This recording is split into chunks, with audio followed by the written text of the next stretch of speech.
Hey guys, welcome back to Wiggly Frog here again, and today we are going to build ourselves an XP farm using a mob spawner.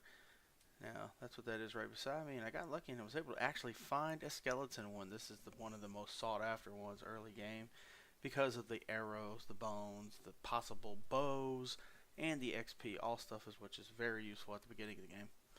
Pretty much throughout the game, actually. So what you do is, you come along, you find this thing, and oh my god, it's spitting out mobs left and right. So just light it up and it will stop. Let's go ahead and get into the build of it. So you come in this room, and the standard mob room is 5 by 5 by 5. This is the size it's going to be. Maybe you're missing a wall or two, no big deal. Now I've already done a little prep work on this room to make the build a little easier on myself.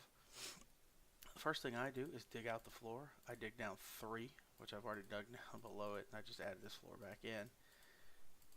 So let's not be careful not to break your spawner. Luckily, they don't break super easy unless you have a really, really strong pick. Okay.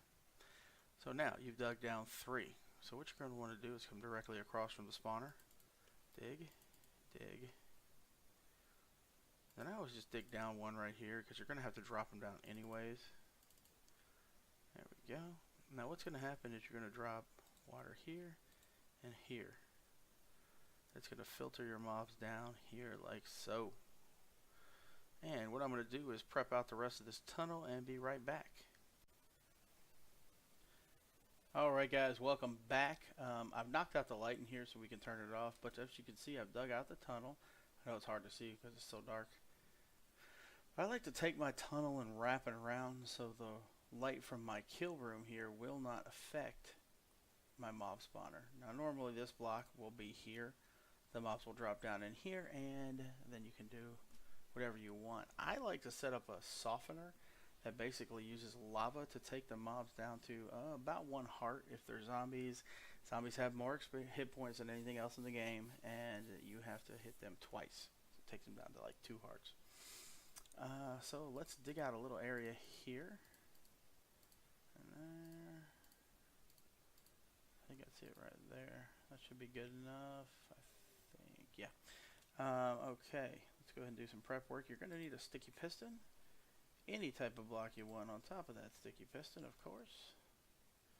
Let me go ahead and do this. Put your... let me put it down, you suck. No. No. Okay, this thing does not want to cooperate with me. So let's start from the beginning over here. Alright, you are going to have a block here with a redstone piston. Yeah. Block here. Redstone torch there. That's where we did wrong. You're going to put a, right here, dispenser on 4 ticks. Has to be on 4. Do not make it on less or it will not work. Dig down 1. Sticky piston. Any kind of block on top. Redstone dust. Turn. Repeater on 2. Now these have to be exact, guys. You cannot set them on different ones or it will not work. There. Now you're going to put your dispenser here with a lava bucket in it. And then you actually have to put a button right here on this block as well. I know it's not the prettiest thing in the world, but let's fill that and that back in. Now what's going to happen is you're going to get your mobs down here. You hit the button, click. Quick pulse of lava. Do not press the button more than once really fast or you will cause the lava to start to spread out on you. So let's go ahead and switch to, see if we can get some mobs. Oh, you can already hear them coming. Yeah, buddy. Here they come. Now don't stand this close because you will also get hit by the lava, plus when they see you, they will start to shoot at you. Come on. I'm just watching to see when they come. There we go. Alright, let's go ahead and switch the game mode over as well. Okay, so we got a couple. So what you do is you go bam. It's a loud way to do it, but this is a great way to do it. You can sit here, you can go AFK, just back on up and wait till you get a whole bunch of mobs built up.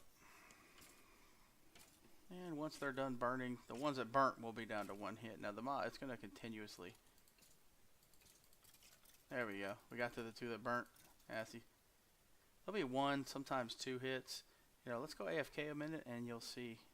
I'll let some mobs build up. Alright guys, we are back, and as you can see we got quite a few mobs built up in here. Let's hit the button. What happened to the button? Oh, I flooded the room earlier by accident, so I guess the button, see it floating there on the floor, it must have got knocked down. Let's go ahead and do it. There we go. Yeah, and it is loud, so you may want to take your game volume down. When you do that, it will deafen you.